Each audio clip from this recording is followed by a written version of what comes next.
भारतीय मुसलमान और जनरल करियप्पा। भारतीय सेना के प्रथम सेनापति जनरल करियप्पा 1964 में अपने द्वारा लिखित पुस्तक लेट अस वेक अप में भारतीय मुसलमानों के विषय में लिखते हैं, हमारा एक धर्मनिरपेक्ष देश है। मैं मुसलमानों को उतना ही अपना भाई बहन समझता हूँ जितना कि भारत के अन्य संप्रदायों के लोगों को समझता हूँ। देश में अपनी निरंतर यात्राओं के बीच उनके विभिन्न वर्गों के लोगों से मैं मिला हूँ।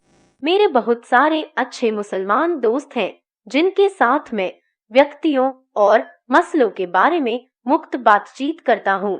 इन बातचीतों में कुछ लोगों ने मुझ पर छाप छोड़ी है और मुझे इससे दुख पहुंचा है कि वे भारत और पाकिस्तान की इन दो नावों में अपने दोनों पैर रखे हुए हैं।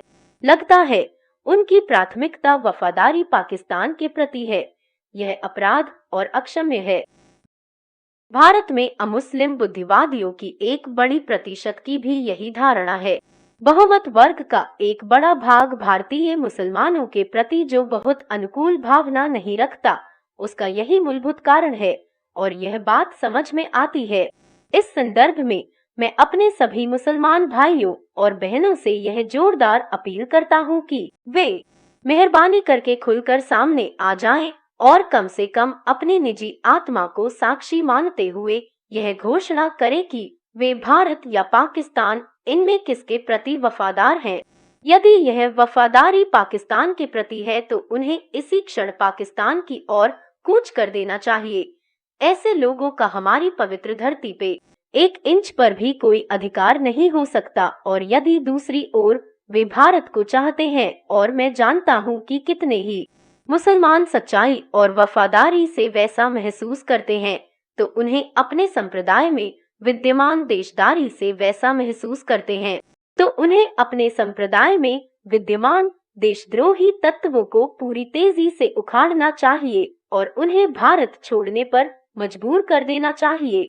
इस प्रकार इस बात की विश्वस्त साक्षी मिल जाएगी कि वे भारतीय हैं और बहुमत वर्ग उन्हें निसंकोच स्वीकार करेगा।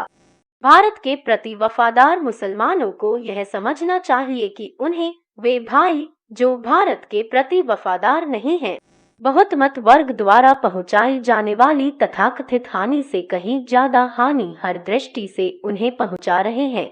सोचने और करने की बारी उनकी अपनी है।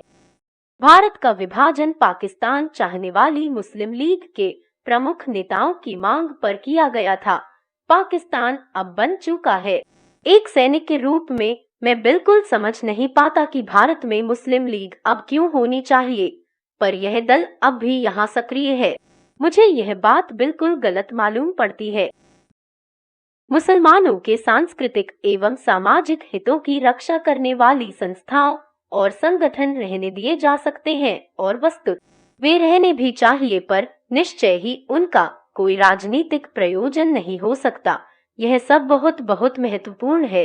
भारत के जिम्मेदार मुस्लिम नेताओं को इस बारे में तात्कालिक कार्यवाही करनी चाहिए। कार्यवाही में देरी सांप्रदायिक विद्वेष को बढ़ाएगी, ऐसा नहीं होना चाहिए और इसे रोका जा सकता है। जनरल साहब ने बड़ी सूक्ष्मता से अपने अनुभव के आधार पर अपने यह विचार लिखे थे।